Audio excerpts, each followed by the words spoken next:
मैं जिस time result आया मैं उस टाइम लाइब्रेरी में बैठा था। अच्छा। तो जब नहीं हुआ तो मेरी आंखों से आंसू आने लग गए कि मैं जाके अंदर रूम में जाके मैं रोने लग गया था, चुपचाप बैठ गया था। तो मेरा डेस्कटॉप था वो बंद हो गया था। तो मैं क्या है कि मैंने इन्विजिलेटर को बोला। हेलो स्टेनोग्राफर्स, एक और शानदार इंटरव्यू मैं आप लोगों के लिए लेकर आया हूं श्याम सुंदर जी का। राजस्थान में बीकानेर के एक छोटे से गांव से उन्होंने कैसे as a steno all India rank 61 ली एंड 174 मार्क्स अचीव किए। अभी उन्होंने सिलेक्शन लिया सीबीडीटी इनकम टैक्स में ग्रेड डी से। और क्या कुछ रहा उनकी जर्नी में, कैसे उन्होंने फैमिली प्रेशर को एंड फेलियर्स को साथ में लेके at the end success achieve की। काफी चीजें जानने को मिलेगी आप लोगों को, मोटिवेशन भी रहेगा, गाइडेंस भी रहेंगी। और उन्होंने जो पॉइंट्स शेयर की है, की पॉइंट्स प्रीलिम्स को लेके, स्किल को लेके, वो बहुत ही ज्यादा इंपॉर्टेंट आप लोगों के लिए रहने वाले हैं। तो कंप्लीट देखिएगा। मिलते हैं डायरेक्टली हम श्याम सुंदर जी से। हेलो श्याम सुंदर, कैसे हो आप? मैं अच्छा हूँ, आप कैसे हो? मैं बहुत बढ़िया हूँ। सबसे पहले आपको बहुत बहुत बधाई। सीबीडीटी इनकम टैक्स डिपार्टमेंट मिलने पर आपकी मेहनत रंग लाई और 2024 में आपने सिलेक्शन लिया है सीबीडीटी में एज ए स्टेनोग्राफर। थोड़ा सा अपने बारे में इंट्रोडक्शन दीजिएगा, बेसिक एजुकेशन वगैरह आपकी। सर, मेरा नाम श्याम सुंदर सारण है। मैं राजस्थान बीकानेर का रहने वाला हूँ, जिसके पास एक विलेज है करमीसर नाम गाँव का। मैं वहाँ से बिलोंग करता हूँ, जो बीकानेर के पास ही है। और जो मेरी क्वालिफिकेशन है वो मैंने ग्रेजुएशन की है अभी बीए से। 11th 12th मैंने साइंस मैथ से की थी एंड 10th तक स्कूलिंग की है मैंने इंग्लिश मीडियम से।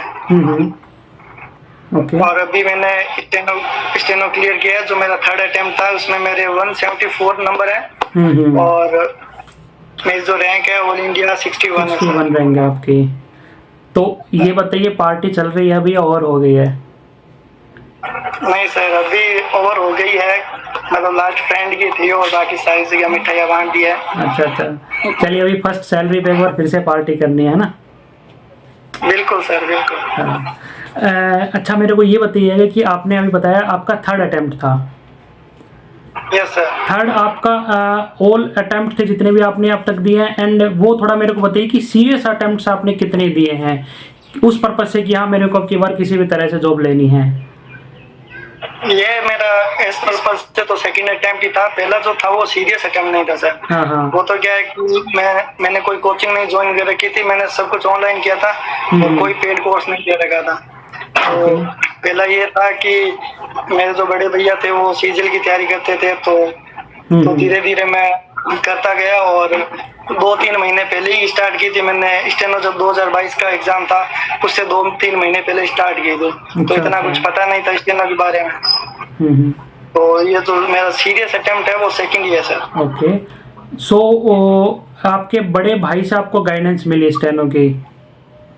यस सर, स्टेनो की बड़े भाई से गाइडेंस मिली, क्योंकि मैं 12th के बाद मैंने आईआईटी की थी सर।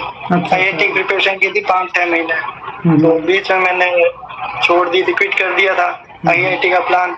तो उसके बाद हम क्या है कि पूरे दिन पढ़ते ही रहते थे, तो वैसे पूरे दिन सिटिंग पावर तो थी। हाँ, सिटिंग टाइम अच्छा होगा आपका। 10th में ये प्लान था कि आगे जाके सीजीएल में इंस्पेक्टर बनना है। तो फिर घर वाले ताने देते गए कि तूने आईआईटी छोड़ दी, अब क्या करेगा। तो भाई ने बताया कि स्टेनो जैसा एग्जाम होता है। मुझे तो पता भी नहीं था कि स्टेनो होता क्या है। तो घर वाले ताने देते रहे, तो इसके चक्कर मैंने प्रेशर में आके मैंने कहा कि चलो ठीक है अब यही करते हैं। तो उन्होंने मुझे टीचर के नंबर दिए, तो मैं गया, तब पता चला कि स्टेनो ये होती है और काम ये आती है। 10-15 दिन तो पहले कुछ समझ नहीं आया, तो फिर ठीक है, अब कंपटीशन था नहीं इतना और इसको मुझे लगा कि ठीक है। बाकी ड्रीम जॉब जो थी वो मेरी इंस्पेक्टर ही थी 10th से। तो अभी आपका माइंडसेट क्या है? अभी जॉब तो आपको मिल गई है, घर वालों को ताने तो नहीं मिल रहे होंगे अब तो नहीं, अब कोई ताने नहीं। अभी क्या है आपका, इसी में ग्रेड सी में जाना या फिर इंस्पेक्टर लाइन में जाना सीजीएल से? सर पहले तो ये था कि इस बार सी अगर स्किल क्लियर हुआ तो सी में जाना था। मन तो ये था कि एमए बना रखा था, उसके हिसाब से सीबीटी में नंबर तो आगे, लेकिन स्किल नहीं हुआ अनफॉर्चुनेटली। बट ऐसे है कि अभी मेरा प्लान ये है कि मैं दोनों को साथ में लेके चलूंगा। एक इंस्पेक्टर के लिए प्रिपरेशन करूंगा और स्टेनो की अलग से करूंगा। और मैथ और स्टेनो स्टेनो मेरे लिए कोई ज्यादा मुश्किल नहीं क्योंकि मैंने पहले कर रखी है। हाँ हाँ। और जो सीजन में सब्जेक्ट है वो ऑटोमेटिकली अपने आप प्रिपेयर हो जाएंगे के लिए। तो इंस्पेक्टर के लिए और दोनों के लिए फाइट करूंगा। सही है, बढ़िया है, क्योंकि अगर सीजीएल से हम मैथ्स हटाते तो लगभग सिलेबस बराबर सा पड़ता है दोनों का, स्टेनो का और सीजीएल का, सीबीटी का सिलेबस। चलो बहुत बढ़िया। और थोड़ा सा मेरे को ना आप इस जर्नी के बारे में बताइए कि स्टेनो आईआईटी से स्विच करके आप स्टेनो फील्ड में आए, शॉर्ट हैंड भी सीखे आपने और सीबीटी की भी प्रिपरेशन की। वहाँ पे आईआईटी में आप साइंस पढ़ रहे थे, केमिस्ट्री फिजिक्स एंड मैथ्स था ओनली। यहाँ पे आके जीके जीएस एंड इंग्लिश पे फोकस होके पढ़ना। तो ये जर्नी आपकी कैसे रही, जो आपके 2 सीरियस अटेम्प्ट्स रहे इनकी? सर ये थोड़ा कॉम्प्लिकेटेड थी क्योंकि पहले क्या है कि मैं अगर मेरे को हमारे क्या है, मैं विलेज में रहता हूँ करमेसर में, तो क्या है कि बीकानेर थोड़ा लगभग 8-10 किलोमीटर दूर पड़ता है। हाँ। ठीक है, तो उसके लिए मेरे को थोड़ा क्या है कि दूर जाना पड़ता था, तो वो डेली अप डाउन करना वो मुश्किल होता था कोचिंग के लिए। ठीक है, और उसके बाद क्या है कि सीबीटी जो थी वो ऑनलाइन थी, ऑफलाइन कोचिंग जाने का मन नहीं था। और सीबीटी के लिए स्टेनो के लिए इसलिए किया क्योंकि पहले से प्लान था कि आईआईटी के लिए प्रिपेयर कर रहा हूँ तो सीटिंग पावर तो अच्छी है, और प्लान्स भी ऐसे थे कि इंस्पेक्टर के लिए तो सीजी लाइन में घुसना ही है, तो सीबीटी के लिए, और फिर ऐसे कुछ करते होते गया सर। अच्छा, थोड़े बहुत आपको देखिए स्ट्रगल भी फेस करने पड़े होंगे कि यार कहाँ आ गया, किस फील्ड में आ गया आईआईटी से निकल के, या फिर मेरे को डायरेक्ट सीजीएल में जाना चाहिए था। तो वो क्या कुछ पॉइंट्स रहे आपके, अप्स एंड लोज, एंड कैसे टैकल किया आपने? थोड़ा सा स्ट्रगल के बारे में मैं स्पेसिफिकली जानना चाहूँगा। सर ऐसा है कि मतलब स्टेनो जब मैं ज्वाइन किया तो मैं मैथ का स्टूडेंट हूँ, तो सीजीएल में क्या मैथ आती है, तो मेरे को वो इतना ज्यादा कॉम्प्लिकेट लगा नहीं। बस स्टेनो थोड़ी क्या है कि कॉम्प्लिकेटेड थी क्योंकि नए बंदे के लिए और नई चीज है स्टेनो बहुत ज्यादा, तो उसमें और एक जो नई लैंग्वेज सीखना और वो बहुत ज्यादा कॉम्प्लिकेटेड है, तो इसमें थोड़ा दिक्कत आई, फेस करनी पड़ी मुझे क्योंकि लगभग 10-15 दिन महीने तक तो कुछ समझ नहीं आया। अच्छा। और फिर स्टेनो की वैकेंसी भी बहुत ज्यादा कम आती है। हाँ, तो बहुत ज्यादा फ्लक्चुएट होती है वैकेंसीज। हाँ, वैकेंसी बहुत ज्यादा फ्लक्चुएट होती है, इसकी वजह से थोड़ा मन में से डाउट होने लग गया कि बैकअप प्लान भी नहीं है, अब सीजीएल में मैथ नहीं की और अभी स्टेनो में घुस गए हैं तो पता नहीं अब होगा या नहीं होगा, उसके लिए भी मतलब वो डाउट परेशानी रहती थी। और कोचिंग हमारे से बहुत ज्यादा थोड़ी दूर थी तो वहाँ पे जाना भी पॉसिबल नहीं था। तो ऑनलाइन और सब कैसे मैंने होता, मतलब वो थोड़ा कॉम्प्लिकेटेड था वैसे ऑनलाइन पढ़ना भी। और सबसे ज्यादा मेरी स्ट्रगल जो जर्नी थी वो उसमें मेरे घर वालों ने बहुत मेरा साथ दिया, और मेरी मम्मी ने और पापा ने सबने, और सबसे ज्यादा मेरे भाई ने, सबने साथ दिया। और मेरे जो लाइब्रेरी में फ्रेंड्स थे उन्होंने भी मेरा बहुत साथ दिया, रामदेव, श्रीचंद, युवराज और ये सारे मेरे फ्रेंड्स हैं जो इनकी वजह से मतलब मेरे को मोटिवेशन मिलता गया। और श्रीचंद था जो मेरा फ्रेंड है वो सीजीएल की तैयारी करता है। अच्छा। तो उसने मेरे को अच्छे से गाइडेंस किया इस जर्नी में मेरी, तो वैसे करके मतलब होता गया सब कुछ। ये जब आसपास इतना सपोर्ट हो, क्योंकि पेरेंट्स का सपोर्ट तो हमें मस्ट होता है, उनके बिना nothing is possible in life, और उसके साथ में एक दोस्तों का सपोर्ट मिलना, फ्रेंड सर्कल से सपोर्ट मिलना, ये बहुत बढ़िया पॉजिटिव एस्पेक्ट रहा आपके लिए। एंड उससे ज़्यादा ग्रेटफुल ये चीज़ है कि आप उनके लिए ग्रेटफुल हो जॉब लगने के बाद में, तो बहुत बढ़िया चीज़ है ये। सो कॉन्ग्रेचुलेशंस, वो भी डिजर्व करते हैं आपके साथ में आपके पेरेंट्स में, मॉम डैड एंड आपके फ्रेंड्स, बहुत बढ़िया। तो चलिए थोड़ा सा मेरे को ये बताइएगा कि आपके सब्जेक्ट वाइज मार्क्स इसमें क्या थे, मतलब इंग्लिश में कितने थे, रीजनिंग में कितने हैं, जीएस में कितने? सर मैं रीजनिंग में 46.75 नंबर थे, और जो जीके में थे वो मैं 29.75, और इंग्लिश में मैं 93.75। 75 जो नंबर है वो मेरे लिए लकी है। 75.75 चलिए बहुत बढ़िया मार्क्स थे आपके। इंग्लिश में बताइए, क्योंकि आपके सबसे बेस्ट मार्क्स मेरे को इंग्लिश में लगे, रीजनिंग में भी काफ़ी बढ़िया मार्क्स है आपके।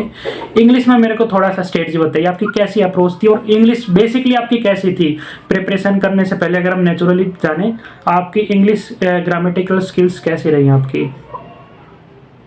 सर मैं बेसिकली मतलब इंग्लिश मीडियम से पढ़ा हूँ, लेकिन मतलब वो सिर्फ किताबी ज्ञान में कि इंग्लिश पढ़नी आ गई वो सब, तो मेरे ग्रामर के इतने कंसेप्ट और ज्यादा कुछ क्लियर नहीं थे। अब इतना है कि कोई बोल दे इंग्लिश तो समझ आ जाए, और मैं मतलब बोलनी मतलब ये बहुत कम आती थी, अगर कोई लिखी हुई हो तो पढ़नी आ जाए, लेकिन इतना कुछ था नहीं इंग्लिश में। तो इंग्लिश में मैंने बहुत ज़्यादा मेहनत की है, क्योंकि मुझे पता था सबसे ज़्यादा स्कोरिंग जो सब्जेक्ट है वो इंग्लिश है, और 100 नंबर की इसमें इंग्लिश आती है। फिर मैंने स्टेनो का जो है वो पैटर्न देखा, पैटर्न ऐसे देखा कि किस टॉपिक से कितने क्वेश्चन आ रहे हैं। जैसे एरर से 10 क्वेश्चन आ गए, सेंटेंस इंप्रूवमेंट से 10, तो मैंने वो टेबल पे अपनी चिपका लिया, लाइब्रेरी जाता था मैं, तो अपने टेबल पे चिपका लिया। तो मेरा टारगेट था स्टेनो, तो इसमें वन वर्ड हो जाते नहीं है, तो मैंने दूसरी चीजों में कहीं पे हाथ नहीं डाला, जो मेरे टॉपिक पे वही क्लियर किए। अब सबसे पहले जैसे एरर है, सेंटेंस इंप्रूवमेंट और फिल इन द ब्लैंक्स, ये जो टॉपिक है ये ग्रामर रिलेटेड है टोटल, ठीक है। तो इसके लिए इसका मैंने अलग से सेक्शन बनाया, इन तीनों को नीचे लिखे, और ये 25 नंबर के थे। और फिर मैंने वोकैब के लिए एंटोनिम, सिनोनिम और इडियम्स, ये जो है वो 15 नंबर के, इनको अलग लिखे मैंने। और एक्टिव, पैसिव और इनडायरेक्ट ये 20 नंबर के आते हैं, तो इनको मैंने अलग लिखे। और क्लोज टेस्ट, पेस्टेज और PQRS ये लगभग 35 से 40 नंबर के आते हैं, तो मैंने इनको अलग रखे। तो मेरा मतलब टारगेट यही था कि सारों से अलग अलग सेक्शन से अलग अलग टॉपिक आ रहे हैं। जैसे वोकैब के लिए मैं बताता हूँ, सबसे पहले मैंने वोकैब के लिए एंटोनिम, सिनोनिम और इडियम्स, क्योंकि TCS पेपर करा रहा था तो मुझे पता था कि प्रीवियस ईयर से आना है। तो मैंने TCS 2018 से लेके जितने भी 2024 तक, इवन दैट की स्टेनो से पहले MTS का एग्जाम हुआ था वहां तक, मैंने सारे एंटोनिम, सिनोनिम आज तक जितने भी आए लगभग 3000 तक मैंने सारे कर डाले। मतलब मैं करता था, मल्टीपल रिवीजन करता था, मोस्ट कॉमन करता था, वो करता था मैं ब्लैक बुक से, और इडियम्स थे वो भी मैं ब्लैक बुक से करता था। मैंने मल्टीपल टाइम्स मतलब लगभग 5-10 बार तो मैंने उनको रिवीजन किया है। तो मतलब वहां से एक भी क्वेश्चन मेरे गलत नहीं हुआ, दोनों में से। और फिर आते हैं कॉम्प्रिहेंशन पे, तो कॉम्प्रिहेंशन ऐसे थी कि मुझे कॉम्प्रिहेंशन सिर्फ पढ़ना आता था, उनका मीनिंग और मुझे समझ नहीं आता था पहले। तो वो मैंने इम्प्रूव किया कि टेलीग्राम पे एक चैनल है इंग्लिश माध्यम, वहाँ पे मैम जो है वो एक डेली आर्टिकल देती है, उसके नीचे मतलब वो वर्ड लिखे हुए हैं, और अपनी ये वॉइस में वो समझाते भी है बाद में। तो मैं वो आर्टिकल पढ़ता था, पहले जितने भी वो आर्टिकल के नीचे डिफिकल्ट वर्ड थे, क्योंकि अगर हम न्यूज़पेपर पे जाए तो न्यूज़पेपर में पहले वो रीड करो, फिर उनके वर्ड जो है वो अलग करो, फिर गूगल पे सर्च करो, वो कॉम्प्लिकेट हो जाता है थोड़ा। तो इसके लिए क्या है कि जब हमें मटेरियल मिल रहा है अलग से, अगर मतलब मेहनत कर रहे हैं टीचर सारे अलग से, तो हम अपनी मेहनत क्यों करें। तो इसीलिए मैंने इंग्लिश माध्यम है, तो वहां से नीचे पहले मैं पैसेज के नीचे जितने भी सिनोनिम, एंटोनिम्स, वो जो पैसेज में डिफिकल्ट वर्ड आते थे मैं कर लेता था, उनको एक बार अभी के लिए याद कर लेता था, फिर मैं उसको खुद पढ़ता था, एक बार रीड करता था। समझ पहले तो ऐसे है कि मुझे समझ नहीं आता था, फिर मैं उसका ऑडियो चलाता था कि मैम कैसे अप्रोच करते हैं, कैसे पढ़ते हैं इनको, मतलब इंग्लिश का मीनिंग कैसे समझा जाता है। फिर मैं 15-20 दिन में वो पहले खुद पढ़ता था, फिर ऑडियो देखता था, और फिर एक बार वही आर्टिकल रीड करता था। और वहाँ पे जो आर्टिकल प्रोवाइड करते हैं वो अभी करंट बेस ही आर्टिकल करवाते हैं, और SSC एग्जाम के लिए बेनिफिशियल है बहुत ज्यादा। तो मैंने वहां से रीडिंग कॉम्प्रिहेंशन अपनी इंप्रूव की, और वहां से वर्ड मीनिंग भी आपके वोकैब भी इंप्रूव हो जाएगी। तो आपने बजाय रीडिंग कंटेंट अपना बढ़ाने के बजाय आपने प्रैक्टिस को चुना, आपने मतलब प्रैक्टिस आपने मैक्सिमम की, क्योंकि नॉर्मली अगर हम देखते हैं ना तो कॉम्प्रिहेंशन पोर्शन देखते हैं तो दूसरा माइंड में आता है कि रीडिंग, हमें रीडिंग करनी है, बट आपने प्रैक्टिस को ज्यादा प्रायोरिटी दी कि मैं प्रैक्टिस करके इम्प्रूवमेंट कर सकता हूँ। बस बाकी एक्टिव, पैसिव और डायरेक्ट, इनडायरेक्ट ये तो हमें पता है कि बहुत इजी होते हैं, ये तो नंबर है ही लेने वाले। इसमें अगर एक भी गलत हुआ तो वो एक नंबर हमें पीछे ही ले जाएगा, बिल्कुल, क्योंकि टॉपर जो होते हैं वो कभी गलत नहीं करते हैं ये चीज। तो हाँ, इसीलिए इनका क्या है कि मैंने रानी मैम के चैनल पे जितने भी वीडियो थे एक्टिव, पैसिव, हार्ड, कहीं यूट्यूब से कहीं भी मेरे को डिफिकल्ट मिले मैंने सारे कर दिए, यूट्यूब पे एक भी वीडियो नहीं छोड़ा। अच्छा। इनके लिए, ताकि मेरा एक भी नंबर ना घटे इसके लिए। तो फिर ये 20 नंबर अपने कवर किए, ऐसे ऐसे करके मैं बटोरता गया अपने नंबर। फिर रीडिंग तो मैंने वो क्या मैंने बता दी कि ब्लैक बुक से किया मल्टीपल टाइम। और मेरा जो तरीका था कि मैं इनको ऐसे नहीं कि आज कर लिया और कल नहीं परसों करूंगा, मैं इन हर एक टॉपिक को error, sentence improvement, filling the blank, हर टॉपिक को टाइम देता था आधे आधे घंटे, और वो कैप को 1 घंटे, क्लोज टेस्ट को आधे घंटे, ऐसे करके हर एक टॉपिक को देता गया मैं तो टाइम। आपने पहले इंग्लिश को अपने हिसाब से सेक्शंस में डिवाइड किया कि ये मेरा ग्रामेटिकल पोर्शन हो गया, ये मेरा वोकैब पोर्शन हो गया, ये मेरा रीडिंग सेक्शन हो गया, और उन सबको आपने साथ लेके चला कंटिन्यूअसली डेली बेसिस पर उनकी प्रैक्टिस की एंड रिवीजन किए हैं। यस सर, ये मतलब 8-9 टॉपिक है, उनको आधे आधे घंटे डेली बेसिस पे करता था। ऐसे नहीं है कि आज अगर एरर किए तो कल नहीं करूंगा, ऐसे नहीं है। और मैंने एरर, सेंटेंस इंप्रूवमेंट और फिल इन द ब्लैंक्स के लिए पहले तो नीतू सिंह वॉल्यूम की 5-6 बार उनका रिवीजन कर लिया, 5-6 बार उनके रूल्स और रट लिए, जो भी है कंसेप्ट हो। फिर मैंने रानी मैम के वीडियो देखे, रानी मैम के भी चैनल पे शायद ऐसा एक भी वीडियो नहीं होगा जो मैंने सेंटेंस इंप्रूवमेंट, एरर और फिल इन द ब्लैंक्स का नहीं छोड़ा होगा। और एक प्रशांत सोलंकी सर है, उनके चैनल पे भी एक भी वीडियो नहीं है जो मैंने नहीं छोड़ा इनके टॉपिक पे, मैंने सारे कर दिया। क्योंकि हम कर तो लेते हैं लेकिन हमें अप्रोच आनी चाहिए कि हम कैसे टैकल करें क्वेश्चन को, क्योंकि टैकल करना बड़ी बात है।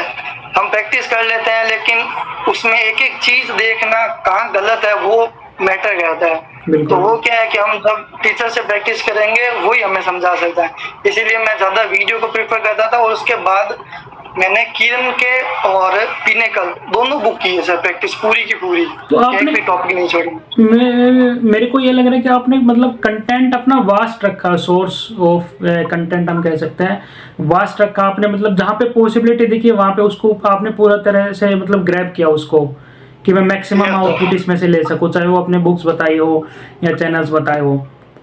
तो इसमें मैंने बुक में दो ही प्रीफर किया है, एक पिनेकल इंग्लिश की और किरण इंग्लिश की, दोनों शानदार बुक्स हैं ये। हाँ सर, इनके सारे प्रैक्टिस की। और रानी मैम के और प्रशांत सोलंकी सर की जो अप्रोच है और सिखाने की जो अप्रोच है वो मेरे को बहुत बढ़िया लगी दूसरे टीचर के कंपेयर में, तो मैं वहां से करता था, तो प्रैक्टिस भी वहां से की और एक भी क्वेश्चन मैंने आज तक छोड़ा नहीं। तो आप मेरे को ये बताइए इस हिसाब से कि आपने डेली बेसिस पर कितने आवर्स दिए होंगे इंग्लिश की प्रिपरेशन के लिए? इंग्लिश के लिए लगभग 4-4.5 घंटे में दे देता था, क्योंकि आधे घंटे एरर को, आधे घंटे इम्प्रूवमेंट को, सारों को टॉपिक को मैं डेली बेसिस पे देता था। अच्छा जी सर। तो ये आपकी इंग्लिश की स्ट्रेटजी रही, टाइमिंग वगैरह। तो आगे हम आते हैं जीएस में आपकी क्या अप्रोच रही, कहाँ से आपने किया?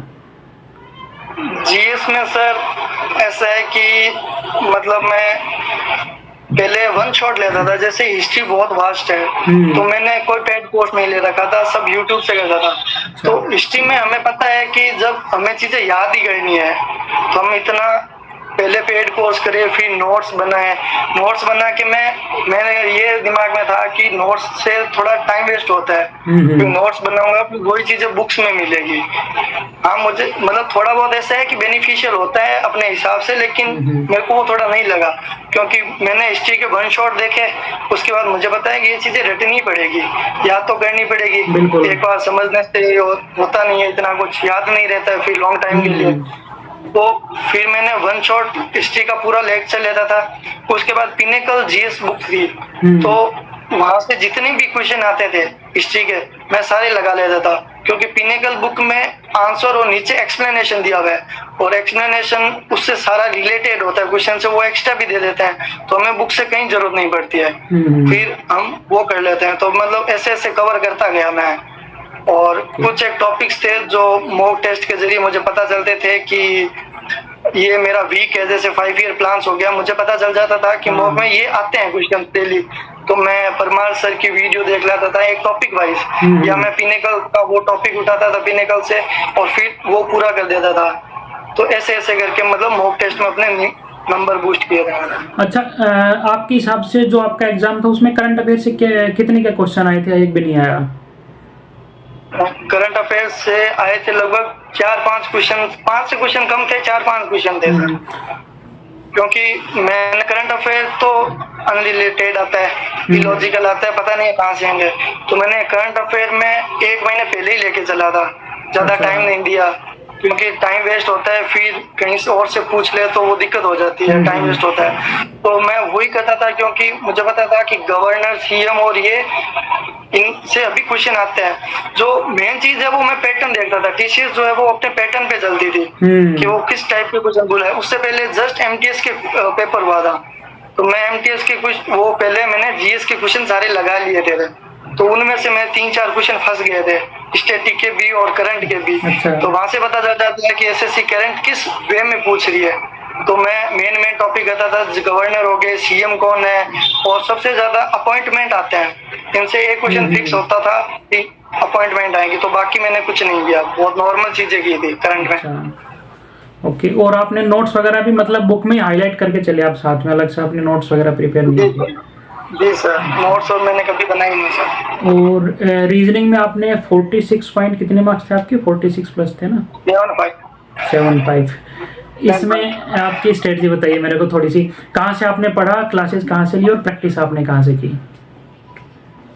मैंने सर अक्षय सर है उत्कर्ष क्लास के, वहाँ से रीजनिंग की थी। जब मैंने आईआईटी की प्रिपरेशन छोड़ी थी तब मैं मैथ का स्टूडेंट था, तो स्टेनो में मुझे पता था कि मैथ के रिलेटेड एक ही चीज है वो है रीजनिंग। तो मैं घर बैठा था, तो घर बैठा बैठा मैंने रीजनिंग एक और पूरा कोर्स कर लिया वीडियो के थ्रू, कोई प्रैक्टिस नहीं की थी। अच्छा। वीडियो के थ्रू कर लिया।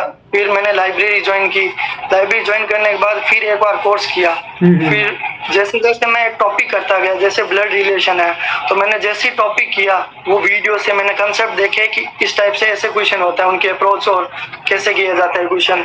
उसके बाद मैंने किरण पब्लिकेशन की बुक थी मेरे पास रीजनिंग की, तो मैंने ब्लड रिलेशन के सारे क्वेश्चन लगा दिए। तो ऐसे ऐसे करता एक टॉपिक किया और फिर किरण पब्लिकेशन से मैंने सारे प्रैक्टिस किए। तो वो प्रैक्टिस हो गई, तो लगभग उसमें 9000 क्वेश्चन थे। मैं डेली बेसिस पे 100 क्वेश्चन करता था।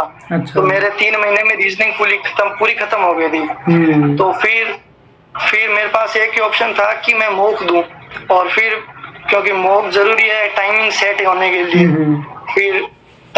होने के लिए, तो मैं मॉक देता था डेली बेसिस पे सीजिल के या कुछ ऐसे करते करते रीजनिंग का कोर्स किया। फिर प्रैक्टिस की मैंने किरण पब्लिकेशन से। फिर मैं डेली बेसिस पे सिर्फ 2 मॉक देता था। रीजनिंग को आधे घंटे देता था, और फिर मैंने कभी टाइम ही नहीं दिया। जब मेरे पेपर आए पास में, तब मैं फुल मॉक लगाता था, उसमें मैंने 5 फुल मॉक लगाए। उनमें जितने भी फुल मॉक में मेरे जो कट रहे थे, जिस टॉपिक से मेरे गलत हो रहे मैंने लिख लिए। और फिर उन 5 मॉक में या 3 मॉक में मैंने देखता था कि कौन सा टॉपिक है जो कॉमन गलत हो रहा है मेरे। तो मैंने जो कॉमन थे उनकी फिर मैंने प्रैक्टिस की, और मैं कहाँ लैग कर रहा हूँ मैं वैसे प्रैक्टिस की। तो ऐसे करके अपना स्कोर बूस्ट किया था। तो यहाँ पे तो मेरे मॉक में तो 50 आउट ऑफ 50 आते थे हर बार लगभग। तो वहाँ पे थोड़ा हो गया। फिर भी आपका काफ़ी बढ़िया स्कोर है, अगर हम सारे सब्जेक्ट्स की बात करें, हर तरीके से आपने बढ़िया स्कोर किया है। तो इसमें आपने मेनली प्रैक्टिस किया, एंड मॉक का एनालिसिस इसमें मैटर करता है। देखिए आपने जैसे बताया ना, एनालिसिस करके पता चलता है कि मेरी रिपीटेटिव मिस्टेक्स कौन सी हो रही है, मैं कहाँ पे मार खा रहा हूँ, कौन से टॉपिक में। मॉक बहुत जरूरी है सर। प्रिपरेशन के लिए मॉक जरूरी है, क्योंकि हम जितना कंटेंट कर लेते हैं वो चेक कैसे करेंगे, वो मॉक के जरिए करते हैं कि हमें कितना आता है, और गलतियां सुधारने के लिए मॉक बहुत ज्यादा मस्ट है। और इसमें मेरे को बताइए कि अगर ओवरऑल फुल मॉक की बात करें एग्जाम से पहले, आपने लगभग कितने अटेम्प्ट किए होंगे? मैंने सर फुल मॉक जितने भी थे स्टेनो के जैसे 40 मॉक आते हैं, प्रीवियस ईयर मिला के मैंने 40 मॉक दिए थे। और सेक्शन मॉक में देता था 15 मॉक हो गए, लगभग 60 के अराउंड मैंने मॉक दिए थे। अच्छा। और 2 महीने पहले लगा था मैं। ओके। और जो आपने जैसे फाइनल एग्जाम अटेम्प्ट किया, तो उसमें आपकी क्या अप्रोच रही अटेम्प्ट्स को लेके, मतलब कौन से सब्जेक्ट को आपने पहले किया एंड सेकंड पे, थर्ड पे? सर मेरे हिसाब से मेरा जो सबसे स्ट्रॉन्ग पॉइंट था वो सब्जेक्ट था वो रीजनिंग था सर। क्योंकि मुझे पता था कि रीजनिंग जो है मैं आउट ऑफ आउट लेके आ सकता हूँ उसमें, रीजनिंग में मार्क्स। तो पेपर में मैं जब 2023 का पेपर देने गया, 22 का देने गया था, क्योंकि मेरा फर्स्ट अटेम्प्ट था, तब मुझे रीजनिंग के जब क्वेश्चन नहीं आए तो मैं बहुत ज्यादा नर्वस फील करने लगा, मेरे पसीने छूट गए थे बहुत ज्यादा। पहले 5 क्वेश्चन मेरे को नहीं आए, तब मुझे मतलब थोड़ा मेरे को एनालाइज हुआ कि पहले जब क्वेश्चन हम जब अटेम्प्ट करते हैं पहला सेक्शन, वो हमें वही करना चाहिए जो हमारा स्ट्रॉन्ग है, क्योंकि नर्वसनेस फील होती है जब हमारे क्वेश्चन गलत हो जाते हैं। बिल्कुल। तब हमारा जब 3-4 क्वेश्चन या 5 क्वेश्चन भी अगर मॉक पेपर में अगर सही हो जाते हैं पहले, तो हमें थोड़ा कॉन्फिडेंस आता है कि हम चलो कर ले जाएंगे ये। तो इसीलिए मेरा जो सबसे स्ट्रॉन्ग सब्जेक्ट था वो रीजनिंग था, इसलिए मैं पहले रीजनिंग करता था, फिर जीएस करता था और लास्ट में मैं इंग्लिश करता था। अच्छा, इंग्लिश को आप लास्ट में रखते थे? जी सर। ओके, तो ये आपका सीबीटी की प्रिपरेशन की जर्नी रही, आपने कैसे कैसे सीखा, आपने कैसे प्रैक्टिस की। अब आते हैं शॉर्ट हैंड के एक मेन एस्पेक्ट पे, स्टेनो के शॉर्ट हैंड पर, मतलब उसके स्किल टेस्ट पर। उसके बारे में बताइए कि आपने उसको कैसे सीखा, कैसे प्रिपेयर किया, और आपने फर्स्ट अटेम्प्ट दिया था उसमें कितनी क्या मिस्टेक्स रही आपकी, मतलब जब भी आप प्रिपरेशन कर रहे थे उस दौरान में, एंड सेकंड में आपकी क्या कुछ रही अटेम्प्ट करने से पहले, फाइनल अटेम्प्ट से पहले। सर मैंने 2022 में प्रिपरेशन स्टार्ट की थी स्किल की सीखने की। यहीं पे बीकानेर में कोचिंग थी जो मैं जाता था, वहां से मैंने बुक की थी, प्रिपरेशन बुक की थी। फिर लगभग मैं साथ में सीबीटी भी कर रहा था और स्किल भी कर रहा था, तो मेरे को लगभग 7 महीने लगे थे बुक को खत्म करने में। फिर मैंने बुक खत्म कर ली, तो जहाँ मैं कोचिंग जाता था वहाँ पे मेरे को थोड़ा सेट नहीं लगा, क्योंकि जो उनका तरीका था जो मेरे को सेट नहीं लगा, इसलिए मैंने वहाँ से लीव कर दिया, क्विट कर दिया कोचिंग को। फिर मैंने खुद ने स्टार्ट की, मतलब सेल्फ की कि कैसे करनी चाहिए यूट्यूब से और देख के। फिर मैंने कैसी पे आया, कैसी खुद से स्टार्ट की, और मेरे जो फर्स्ट अटेम्प्ट में नंबर थे वो मतलब 2-3 महीने पहले तैयारी की थी, फिर भी मेरे 122 नंबर थे। तो मैं स्किल लेने के लिए तो एलिजिबल हो गया था। अच्छा। लेकिन फाइनल मेरिट से आउट हो गया था, और उस टाइम इतना पता भी नहीं था कि पोस्ट प्रेफरेंस और कैसे भरनी होती है, तो शायद मेरे से कुछ मिस्टेक थी, तो शायद मुझसे वो पोस्ट प्रेफरेंस भरी नहीं गई थी। अच्छा। लास्ट सबमिट सक्सेसफुल नहीं बताया था, तो बाद में मैंने चेक किया था लेकिन वो एरर बताया नहीं। तो उसमें भी मेरे को जो 2022 वाला था उसमें मैं एलिजिबल हुआ, और फॉर्चुनेटली मेरे को 3 मौके मिले थे स्किल टेस्ट में, स्किल टेस्ट देने के लिए। तो मेरे को बहुत ज्यादा एक्सपीरियंस हो गया, तो फिर 3 मौके उसमें मिले और एक 2023 वाले में मिले थे, तो स्किल टेस्ट देने का मेरे को एक्सपीरियंस हो गया। और फिर जो मैंने स्किल जो सीखा आगे के लिए, फिर मैं जहाँ पे लाइब्रेरी जाता था उसके पास एक टीचर थे, तो मैं 1 महीने तो उनके पास गया। फिर यहाँ पे बीकानेर में प्रॉब्लम ये है कि इंग्लिश के टीचर नहीं है सर स्किल टेस्ट के। अच्छा। जो बढ़िया सिखाते थे, क्योंकि भीड़ में सिखाने के लिए मतलब थोड़ा मेरे को ऐसे अनकंफर्टेबल फील होता था, ज्यादा ध्यान नहीं देते हैं तब। और फिर मेरे एक मैम थे जो एजुकेशन डिपार्टमेंट में पीए लगे हुए हैं, तो वहां से मैंने 2023 के लिए सही से प्रिपरेशन की थी। 2023 में मैं उनके पास गया था, तब मुझे पता चला कि हाँ शॉर्ट हैंड मजा आता है सीखने में, बहुत ज्यादा करने में प्रैक्टिस। और फिर वो मेरे को बोलते थे कि टाइप करो, घर जाके टाइप करो, बट मैं नहीं करता था। मैं सोचता था कि चलो ठीक है हो जाएगा टाइप, और पहले इतना सॉफ्टवेयर का भी नहीं पता था मेरे को, बस स्पीड भी फिर भी मेरे 95 के पास थी, और 2023 में मेरे नंबर थे 155, कट ऑफ से ज्यादा थे, लेकिन स्किल क्लियर नहीं कर पाया इसलिए जॉब नहीं मिली। और मेरी जो बाद में मुझे पता चला कि सबसे बड़ी मेरी मिस्टेक जो थी वो ये थी कि मैंने सिर्फ डिक्टेशन लिखता था और ट्रांसलेट कर लेता था, कभी टाइप नहीं की मैंने। आप जो पेपर था उस केस में थोड़ा सा आप और कॉन्फिडेंट रहे कि रीड कर लेता हूँ, टाइप तो हो ही जाएगी। जी सर। फिर मैंने पेपर से 10 दिन पहले टाइप करना स्टार्ट किया, फिर तो पॉसिबल ही नहीं था। फिर तो लड़कियों का काम 10 दिन में इतनी सुधर नहीं सकती थी। फिर जी सर, फिर मतलब स्किल मैंने छोड़ दी थी पेपर के बाद, रिजल्ट आया और फिर मैं वापस सीबीटी में लग गया। लगभग मई जून में लग गया था 2024 के लिए। फिर मैंने 4-5 महीने करके फिर स्किल टेस्ट साथ करता था, मैं सीबीटी भी करता था और 2 घंटे स्किल टेस्ट को देता था। स्किल को तो उसमें मैं पहले ग्रामर लॉग और कॉन्ट्रैक्शन और फेजोग्राफी में डेली बेसिस पे उनकी डिक्टेशन लिख लेता था। फिर मैं एक डिक्टेशन लिखता था, उसको रीड करके छोड़ देता था। और उसके बाद मैं उसकी प्रैक्टिस करता था, कौन से वर्ड छूटे हैं उनसे कोई मतलब नहीं, मैं पूरी डिक्टेशन प्रैक्टिस करता था। फिर मैं वापिस एक बार उसकी, जैसे मैं लगभग 90 की स्पीड पे लेता था वो पहले, और फिर मैं जब प्रैक्टिस करके लिखता था वो 100 की स्पीड पे लिखता था। मैं तो लिख के छोड़ देता था क्योंकि सीबीटी था, तो मुझे पता था कि 3-4 महीने मिलेंगे फिर मैं टाइप गलती तो मुझे 2023 वाले टाइम पता चल गई थी कि मैंने टाइप नहीं किया। और इस बार मेरे दिमाग में यही था कि मेरे को ये पेपर देते ही सीधा टाइप पे लग जाना है। फिर मेरे को स्टेनोसाला का पता चला और यहाँ वहाँ से यूट्यूब से मैंने देखा तो आपके बहुत अच्छा रिव्यू था, तो मैंने स्टेनोसाला परचेज की और फिर मैंने इसके आंसर की आने के बाद 20 तारीख से मैंने स्टार्ट कर दिया था, 20 दिसंबर से स्टेनोसाला पे प्रैक्टिस करना। और स्टेनोसाला से बहुत ज़्यादा इम्प्रूवमेंट हुआ था। जब मैंने स्टेनोसाला से प्रैक्टिस किया था मेरे 24% एरर आते थे जब आपने स्टार्ट किया था। जी सर। और फिर मेरे एंड में जब मैं देने गया था तब मेरे 7 से 8% एरर आने हो गए थे। अच्छा, और जो हार्ड डिक्टेशन थी उसमें 10 से 11%। तो मतलब धीरे धीरे बहुत ज्यादा इम्प्रूवमेंट हुआ स्टेनोसाला की वजह से। बहुत ज्यादा बेनिफिट था सर मेरे लिए। तो आपका जैसे स्टेनोसाला पे जब आप डिक्टेशन लेते थे तो उसमें पैटर्न क्या रहता था आपका, एनालिसिस का एंड वो सब चीजें प्रैक्टिस का? सर एनालिसिस का ये था कि मतलब मैं सबसे ज्यादा क्या कर रहा हूँ, मतलब मैं वर्ड मिस ज्यादा करता था और सब्स्टिट्यूट ज्यादा करता था और कुछ मिस रीडिंग की वजह से सब्स्टिट्यूट करता था। तो मुझे पता चला कि कंसंट्रेशन की कमी है, तो मैं ज्यादा फोकस करता था कि डिक्टेशन लेने से पहले मतलब ऐसे सोचता था कि हमको पूरा फोकस डिक्टेशन पे ही करना है। और मैं लाइब्रेरी में डिक्टेशन लेता था हमेशा। अच्छा। तो हमेशा ईयरफोन से लिए, तो मेरे को ईयरफोन से लिए। फिर मैंने 2-3 फ्रेंड से बात की कि मेन एग्जाम में कोई प्रॉब्लम तो नहीं होगी, ईयरफोन में और स्पीकर में फर्क है।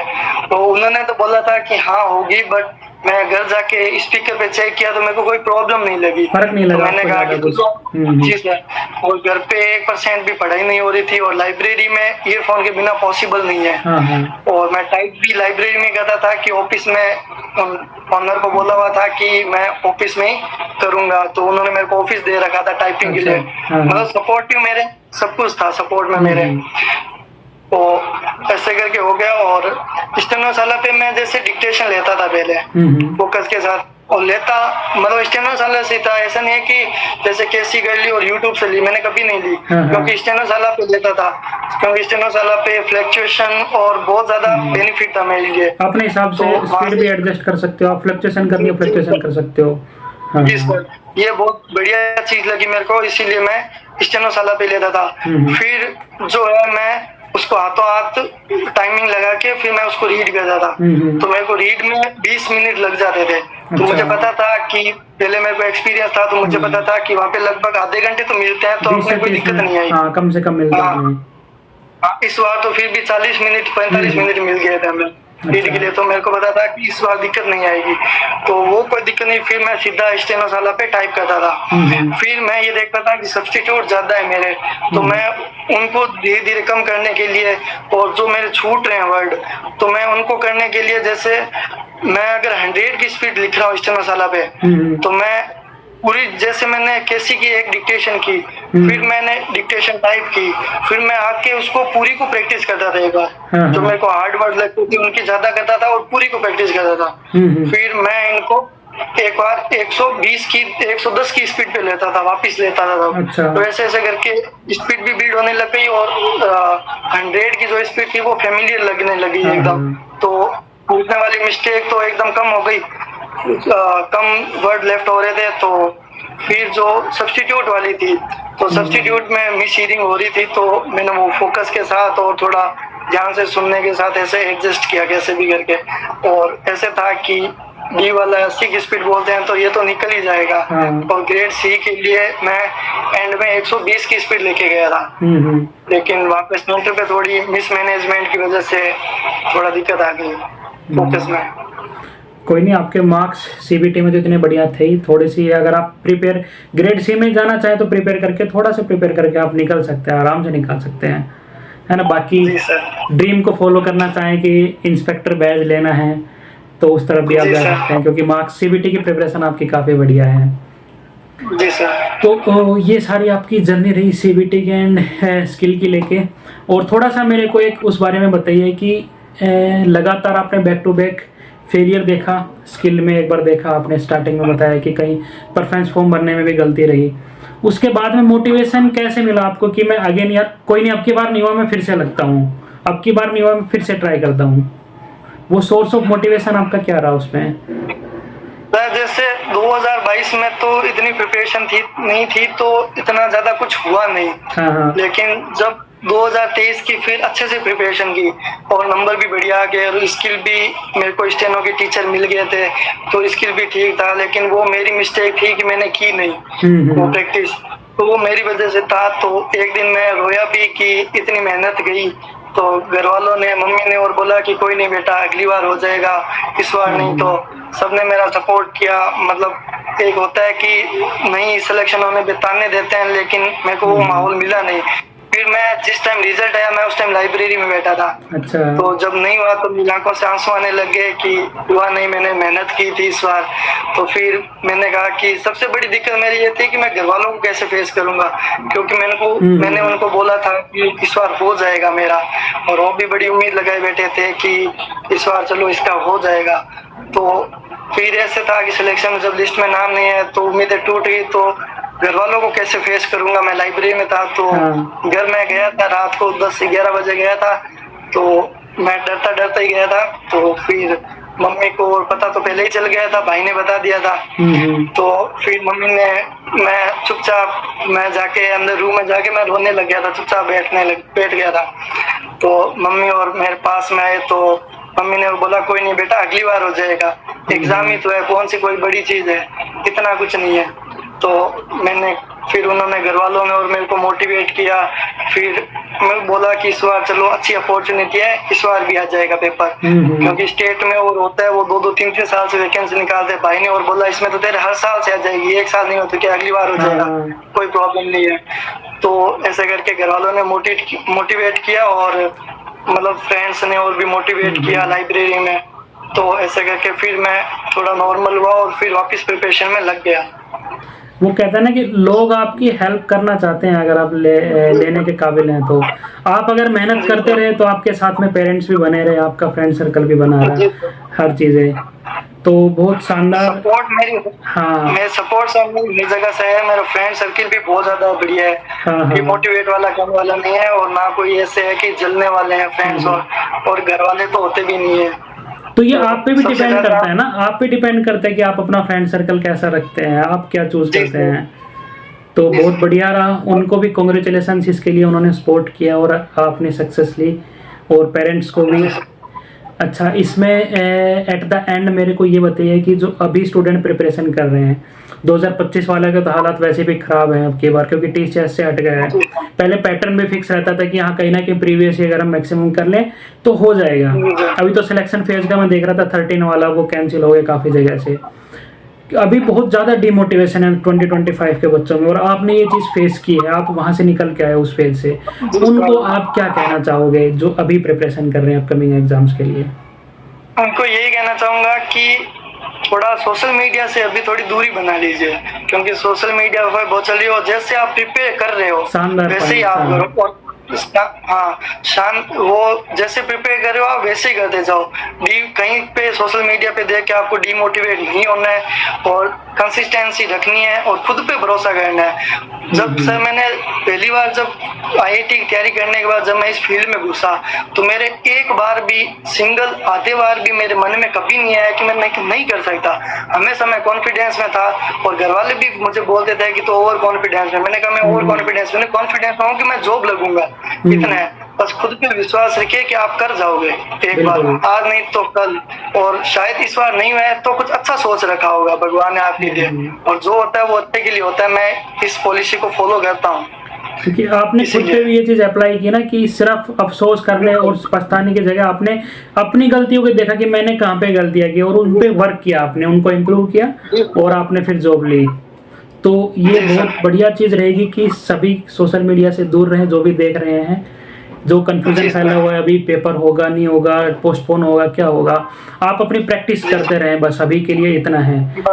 प्रैक्टिस रखेंगे तो कॉन्फिडेंस भी आएगा, क्योंकि कॉन्फिडेंस प्रैक्टिस से ही आता है। कॉन्फिडेंस नहीं है मतलब आपकी प्रैक्टिस वीक है। तो श्याम सुंदर जी, हाँ बताइए, कंटिन्यू कीजिए। मैं कुछ ऐड करना चाहता हूँ। हाँ बिल्कुल। कि जब स्किल टेस्ट होता है हमारे, हाँ। क्योंकि मैंने 3 बार एक्सपीरियंस स्किल टेस्ट में लिया था और 2023 में एक बार, 4 बार मैं स्किल में दिया था। जब मैंने 2023 में जो स्किल में सेंटर पे मैंने जो फेस किया था, तो मैंने नोटिस किया कि मैं थोड़ा स्पीकर से दूर बैठा था। हाँ हाँ तो फिर क्या है कि मेरे को जब डिक्टेशन के चलते चलते है ना, जैसे आवाज धीमी हो गई। अच्छा। तो मुझे ऐसे लगा कि एंड में मुझे लगा कि मैं थोड़ा स्पीकर से दूर बैठा था और ये मेरी गलती थी सबसे बड़ी। तो मैं आपके थ्रू मैं मतलब सबसे मतलब कुछ पॉइंट्स बताना चाहता हूँ जो इसके लिए बहुत ज्यादा बेनिफिट है। मैंने ये सब फेस किया था। अब जब मैं 2024 का स्किल मेरा जयपुर में था, बालाजी सेंटर में, तो वहाँ पे जाके मैंने पहले ही प्लानिंग बना ली थी कि मेरे को सेंटर में पहुँच के रूम में पहुँच के क्या क्या करना है। तो मैं जैसे ही घुसा तो सबसे पहले हमारी जो मेन चीज होती है वो होता है हमारा कीबोर्ड। बहुत ज्यादा इंपॉर्टेंट होता है क्योंकि हमें उस पर ही वर्क करना होता है। कैसा था, जब मैं अंदर घुसा तो वहाँ पे मैंने देखा कि मेरे जो डेस्कटॉप है जो कीबोर्ड था वो बहुत ज्यादा हार्ड था। तो इन्विजिलेटर साइड में थे, तो मैं वो तो बायोमेट्रिक में लगे थे। तो मैं ऐसे ही एक बार अपने मतलब टेबल ढूंढने के चक्कर में मैं देख रहा था कि कौन सी सीट खाली है और कौन सा कीबोर्ड बढ़िया है, ऐसे चक्कर में। और वहां से क्या है कि मेरा जो कीबोर्ड की पिन थी वो निकली हुई थी।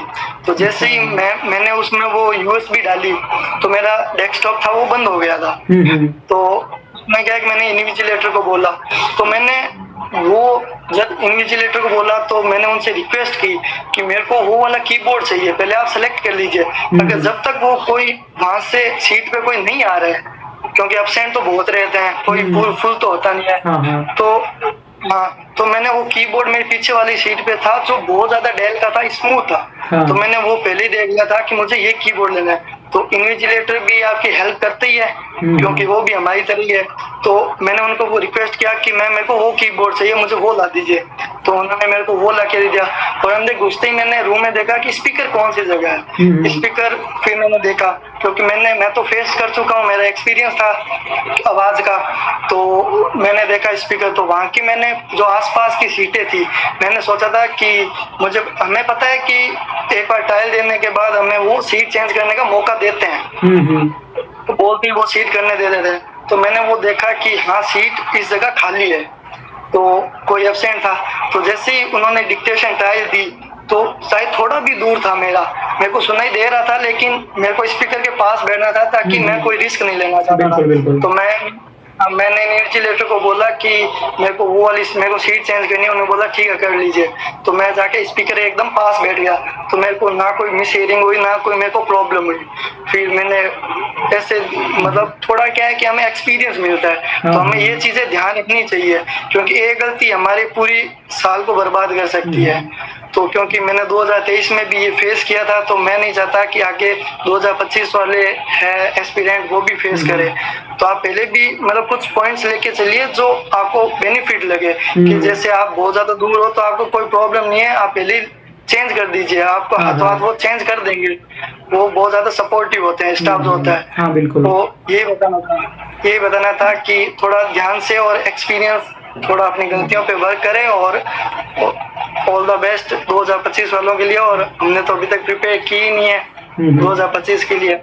आपके पास अभी ओपन है ना दोनों चीजें, अभी तो क्यों घर वालों के तानों से आप बच गए हैं, अभी दूर हो गए हैं, कम से कम वो तो नहीं पड़ेंगे।